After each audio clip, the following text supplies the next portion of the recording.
तो सुन भाई, अगर तेरी प्रिपरेशन 0% है तो तेरे अच्छे मार्क्स आ सकते हैं। अगर तेरी प्रिपरेशन 30-40% है तो तेरे 70 में से 70 आ सकते हैं। उसके लिए पढ़ना पड़ेगा। कोई जादू की पुड़िया या फिर कोई चूरन इस वीडियो में नहीं मिलने वाला। तो इस वीडियो को पूरा जरूर देख लेना, आप लोगों की बहुत ज़्यादा हेल्प होगी। Hello everyone, this is Sunil Jangra, your physics educator. Welcome to the channel. तो कैसे आप सब? आई होप सभी अच्छे होंगे, अच्छे से पढ़ रहे होंगे। तो आज एक ज़बरदस्त वीडियो आप लोगों के लिए मैं लेके आया हूँ भाई साहब। क्या प्लान है हमारा कि अक्टूबर लगने वाला है और फेब में हमारे एग्ज़ाम होंगे। तो अक्टूबर से अब फेब तक हमें किस तरीके से पढ़ना चाहिए कि हमारे बहुत अच्छे मार्क्स आ जाए। जैसा कि इस वीडियो के स्टार्टिंग में भी मैंने बोला भाई साहब, अगर आप लोग जीरो प्रिपरेशन पे हैं, सुनो ध्यान से, अगर आप लोग जीरो प्रिपरेशन पे हैं तो आप लोगों के अच्छे मार्क्स आ जाएंगे। फुल मार्क्स की गारंटी नहीं बोल रहा हूँ मैं। अगर जीरो प्रिपरेशन है आज भी, मतलब 1 अक्टूबर से अगर पढ़ना स्टार्ट करोगे ना, तो आप लोगों के अच्छे मार्क्स आ जाएंगे। लेकिन अगर आप लोगों की प्रिपरेशन 30-40% है, अगर आप लोगों की प्रिपरेशन 30-40% है, तो अगले 3 महीने जम के पढ़ाई करो, 70 में से 70 आसानी से आ जाएंगे। तो इस वीडियो में बात करेंगे यार किस तरीके से हमें पढ़ना चाहिए। ओके चलिए, तो बहुत बढ़िया वीडियो रहने वाला है भैया। और वीडियो अच्छी लगे तो अपने फ्रेंड्स तक शेयर जरूर कर देना, क्योंकि आप लोगों के लिए मेहनत चल रही है। और टेलीग्राम चैनल है सुनील जांगड़ा सर के नाम से, इसको फटाफट से ज्वाइन कर लेना, क्योंकि मेरा जितना भी कंटेंट है वो आप लोगों को यहाँ पे मिलता है। जैसे कि नोट्स हो गए, ठीक है, इम्पोर्टेंट पीडीएफ होगी, ओके, मेरी जो क्लास होती हैं उनके लिंक्स हो गए, जो फ्री क्लास होती हैं उनके लिंक्स हो गए, सब आप लोगों को यहाँ पे इस टेलीग्राम चैनल पे मिलते हैं। तो इस टेलीग्राम चैनल को ज्वाइन करना मस्ट है। इसको सबसे पहले ज्वाइन करो, फिर बाद में चैनल को सब्सक्राइब कर लेना। ओके हाँ, एक बात मैं ज़रूर बोलूँगा यार कि आप लोगों के लिए मेहनत चल रही है इस चैनल के ऊपर। नए वन शॉट भी आ रहे हैं, ऑलरेडी पूरा सिलेबस है, पूरे प्रीवियस ईयर है, पूरे एमसीक्यू हैं, लेकिन बच्चों की डिमांड है कि नहीं सर नए वन शॉट लेके आओ। नए वन शॉट भी ला रहा हूँ मैं, लेकिन तुम्हारा रिस्पॉन्स उतना अच्छा नहीं है। भाई सपोर्ट करो, तुम्हारे लिए ही मेहनत करी जा रही है इस चैनल के ऊपर। चलिए, तो बहुत सारे बच्चे पूछते हैं कि प्रीवियस ईयर के लिए हम कौन सी बुक लें, प्रीवियस ईयर क्वेश्चन के लिए। तो भाई मेरी अपनी बुक है आप लोगों के सामने, चैप्टर वाइज क्वेश्चन बैंक मैंने बनाया हुआ है आप लोगों के लिए, जिसमें आप लोगों को पिछले 10 साल के प्रीवियस ईयर क्वेश्चन मिलते हैं। और 2000 से ज़्यादा क्वेश्चन है इसके अंदर, नए सिलेबस के अकॉर्डिंग है, नए क्वेश्चन है इसके अंदर। लिंक जो है डिस्क्रिप्शन बॉक्स में है। और बहुत बढ़िया बुक है भाई साहब, बहुत बढ़िया बुक। आप खुद से चेक कर लेना, आप खुद से चेक कर लेना। जब आप इस बुक को मंगवाओगे ना भाई, तो खुद से चेक कर लेना, पता लग जाएगा कि कितनी बढ़िया बुक है। इसमें जो केस स्टडी हैं, असर्शन रीजन हैं, वो भर भर के हैं। मतलब ये नहीं कि 2-3 दे दिए बहुत है, नहीं, बहुत सारे हैं, बहुत सारे। ओके चलो, अब मेन मुद्दे पे आते हैं कि यार अगले 3 महीने, 3 महीने क्यों बोल रहे हो सर? या अभी मतलब बच्चे गिनेंगे कि अक्टूबर, नवंबर, दिसंबर, जनवरी और फरवरी, 5वें महीने में जाके पेपर है। सुनो यार, ध्यान से सुनो। अभी क्या है, आप लोगों के कई बच्चों के हाफ ईयरली ख़त्म हुए और कहीं के अभी भी चल रहे हैं, ठीक है। मतलब अगर आप अक्टूबर से भी पढ़ना शुरू करते हो, अक्टूबर से आपने पढ़ना शुरू करा, ठीक है, आपके पास अक्टूबर, नवंबर, दिसंबर, जनवरी, है ना, और फैब, है ना। तो फैब में तो देखो यार बोर्ड एग्ज़ाम है, तो बच्चे उसमें तो आके जो हमारा मान लो इंग्लिश है तो उसके पीछे लग जाते हैं यार। 10 दिन पहले मैं इंग्लिश पढ़ना शुरू करूँगा। मान लो 15-16 से अगर एग्ज़ाम शुरू हो रहे हैं, तो कहीं ना कहीं बच्चे इसको अवॉइड करते हैं कि नहीं यार, इसमें तो मैं बस जो पहले पेपर होंगे ना, मेरे पहले 2 पेपर होंगे, उनके बारे में ही पढ़ रहा हूँ, ठीक है।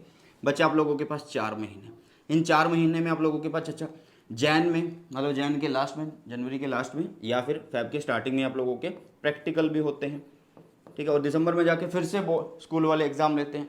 दिवाली, दशहरा आ रहे हैं, फेस्टिवल आ रहे हैं, शादी आ रही हैं, तो भाई कुल मिला के आप लोगों के पास 3 महीने बचने वाले हैं। लेकिन मतलब हम एक एवरेज मान लेते हैं कि हमारे पास 90 से 95 दिन जो हैं भाई सब बचने वाले हैं, ठीक है। और इन 90 से 95 दिन के अंदर ही हमें 70 में से 70 नंबर लेके आने हैं।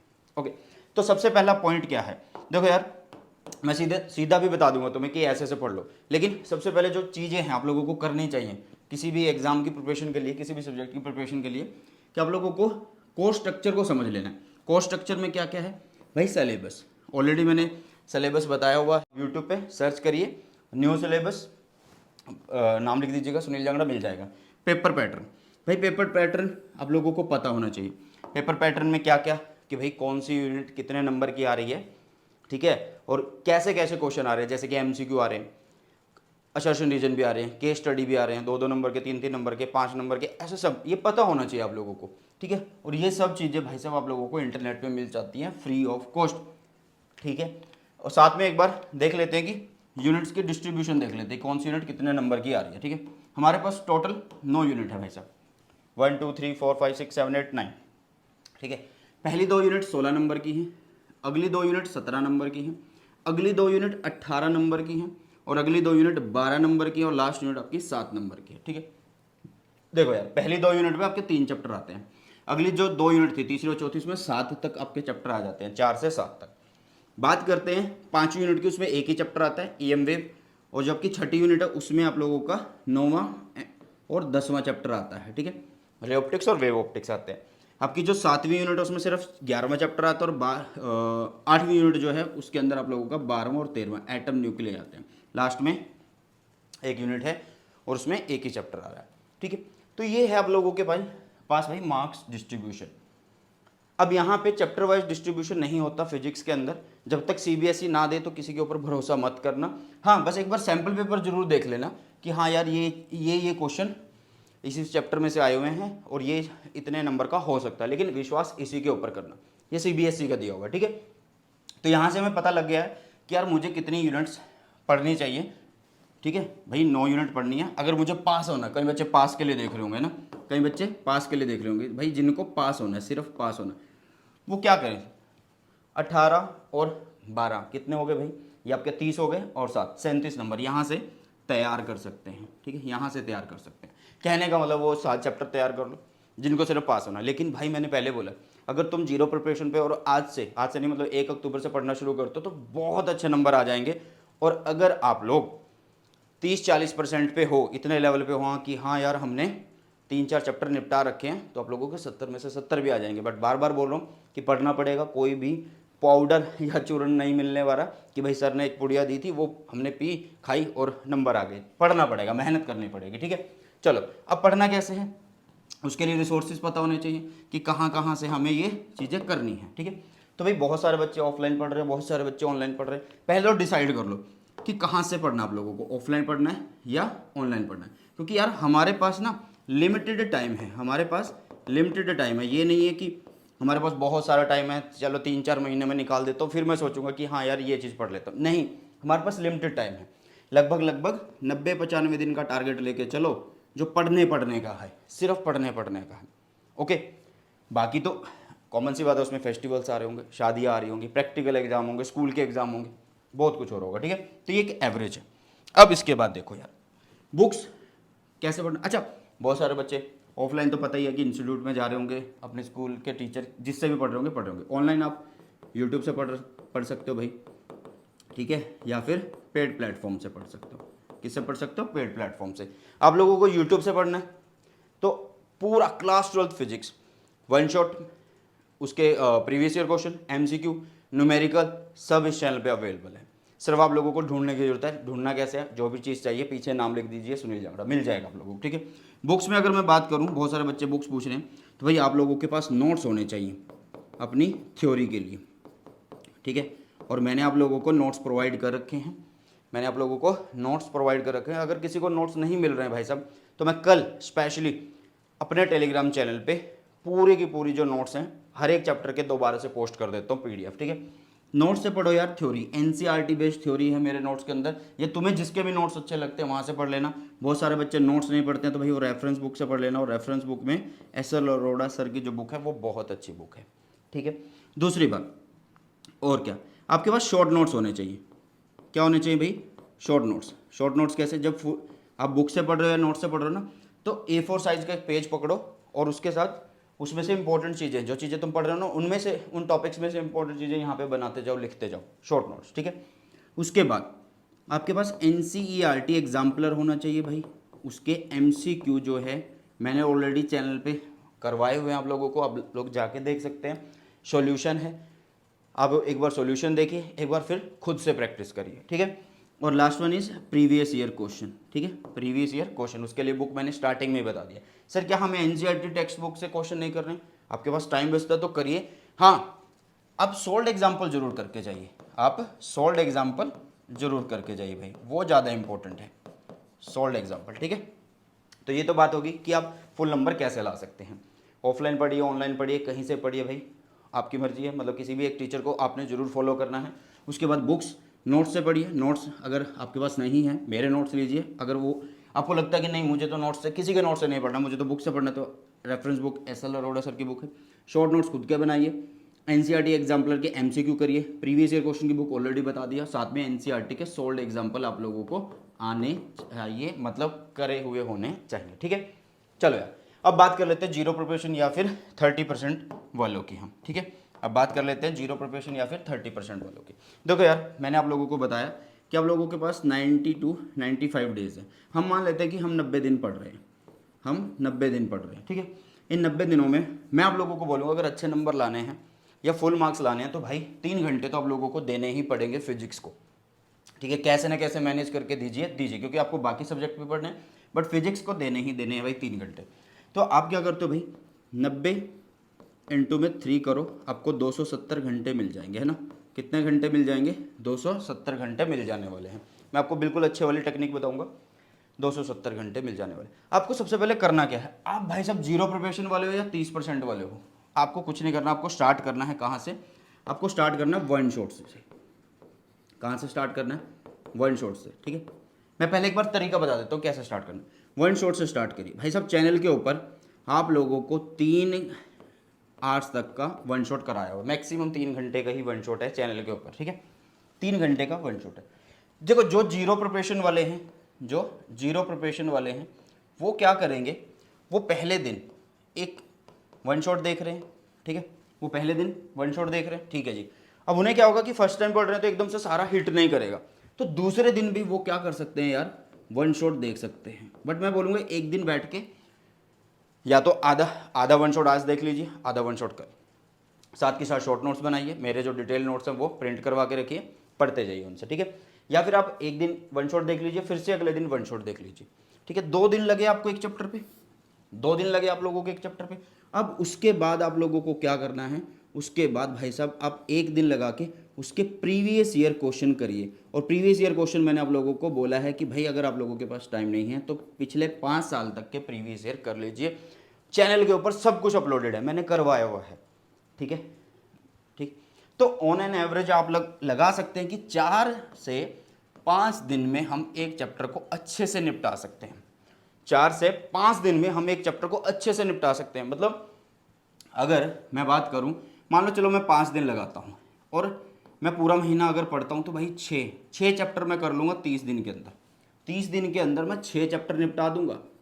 ठीक है, 14 चैप्टर है मेरे पास।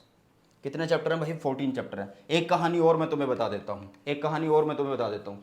हमारा जो कौन सा चैप्टर, हमारा जो EM वेव है, chapter number 5, chapter number 6, chapter number 7, chapter number 11 और 13, ये भाई साहब लगभग 5 चैप्टर, 5 से 6 चैप्टर बहुत ज़्यादा आसान हैं। ठीक है, तो अगर आप एक महीने में 6 चैप्टर निपटा रहे हो तो नवंबर में भी तो 6 चैप्टर निपटाओगे। और ये विद प्रीवियस ईयर है, विद प्रीवियस ईयर। मतलब आप नवंबर लास्ट तक अपना थ्योरी है वो प्लस में आप PYQ कर लोगे। ठीक है, दिसंबर में आप क्या करो, दिसंबर में आप NCERT के क्वेश्चन लगाओ, जो बोला है मैंने, सॉल्व एग्जाम्पल लगा लो, MCQ करवाए हुए हैं वो देख लो यार। तो एक तरीका है आप लोगों के पास। ठीक है, इस तरीके से कर सकते हैं। अब 30 से 40% वाले बोलेंगे सर हम कैसे पढ़े, तुम्हारे लिए भी तरीका सेम है, लेकिन तुम्हें डिसाइड करना होगा कि यार तुम्हें चैप्टर कौन से आते हैं, कहाँ से शुरू करना है। जैसे कि मान लो अगर तुमने सिलेबस करा होगा, मान लो तुम तीसरे चौथे चैप्टर पे हो और तुम्हारे स्कूल में भाई आगे चल रहा है, तो तुम अपने डेज को डिवाइड कर लो, वीक को डिवाइड कर लो 5 और 2 में, कि भाई 5 दिन तो मैं वही चीज़ करूँगा जो मेरे स्कूल में चल रहा है, जो मेरे इंस्टीट्यूट में चल रहा है, और 2 दिन में वो पीछे वाला करूँगा जो मुझे नहीं आता है, इस तरीके से। तो ये एक तरीका है भाई साहब प्रिपरेशन का। ओके, टाइम मैनेजमेंट जरूर कर लेना, क्योंकि आप लोगों के पास सब्जेक्ट सारे ही पढ़ने हैं, फिजिक्स भी पढ़नी है, केमिस्ट्री पढ़नी है, मैथ्स भी पढ़नी है भाई, या फिर मैं बोलूँ कि बायो पढ़नी है, या फिजिकल एजुकेशन, या फिर कंप्यूटर साइंस, ये सब चीज़ें पढ़नी है, एक ही दिन में पढ़नी होती हैं।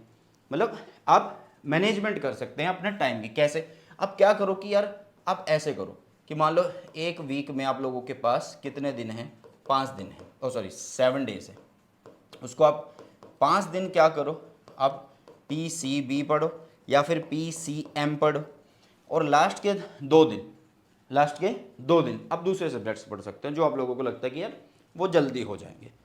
ये तरीका होता है। और स्पेस्ड रिवीजन, रिकॉल मेथड, ये तो मैं आप लोगों को बोलता हूँ कि यार इन सबको यूटिलाइज करना, ठीक है।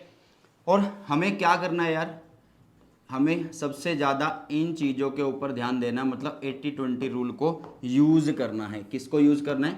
80-20 रूल को जरूर यूज़ करना है। क्या है 80-20 रूल? इंपॉर्टेंट टॉपिक्स बता देता है, इंपॉर्टेंट क्वेश्चन बता देता है, इंपॉर्टेंट न्यूमेरिकल बता देता है, इंपॉर्टेंट टाइप्स बता देता है आप लोगों को। तो भाई चैनल पे आप लोगों को मैंने टॉपिक्स भी बताए हुए हैं, क्वेश्चन भी बताए हुए हैं, इंपॉर्टेंट न्यूमेरिकल बताने के साथ साथ करवाए भी हुए हैं, इंपॉर्टेंट टाइप्स भी बताई हुई है, साथ में इंपॉर्टेंट न्यूमेरिकल, हाँ जी, साथ में इंपॉर्टेंट न्यूमेरिकल तो है, डेरिवेशन, इंपॉर्टेंट डेरिवेशन। तो भाई इन सब की वीडियो का लिंक मैं डिस्क्रिप्शन में दे दूंगा, वहाँ से आप चेक कर सकते हैं। क्यों ऐसा क्यों करना कि 80-20 रूल आना चाहिए? तुम कोई टॉपिक छोड़ना चाहते हो लेकिन वो बोर्ड एग्जाम में बहुत बार आता है, तो यहाँ से पता लग जाएगा। कोई चैप्टर पढ़ना है, तुम्हें पता होगा कि हाँ यार इस चैप्टर के ये टॉपिक्स तो बहुत ज़्यादा इंपॉर्टेंट, पहले उनको निपटा दो फिर बाकी बचे को कर लो। तो बहुत ज़्यादा इंपॉर्टेंट है 80-20 रूल। ओके, और क्या चीज़ आप लोगों को करके ही जानी है? देखो यार, हमारे पेपर के अंदर केस स्टडी के क्वेश्चन आने हैं, असर्शन रीजन आने हैं, एमसीक्यू आने हैं, भर भर के आने हैं, ठीक है।